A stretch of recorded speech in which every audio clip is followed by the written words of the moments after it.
pledged her allegiance to the United Nations, becoming among the most senior officials at the global organization. I, Phumzile Mlambo Ngcuka, solemnly declare and promise to exercise in all loyalty, discretion and conscience the functions entrusted to me as an international civil servant of the United Nations. To discharge these functions and regulate my conduct with the interests of the United Nations only in view, and not to seek or accept instructions in regard to the performance of my duties from any government or other source external to the organization. Secretary General Ban Ki-moon introduced her to the UN senior management team as she comes to terms with the daunting task ahead. It's just so big, and the complexity of the issues that affect women, the extent of violence.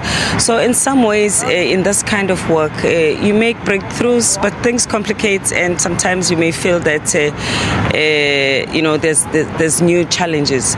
But one would have to take it one day at a time and give one's best anytime you've got a situation in front of you, and try to make an impact that is sustainable, because that's the important thing, is that we create systemic changes so that some of the road that we travel, we don't have to travel again.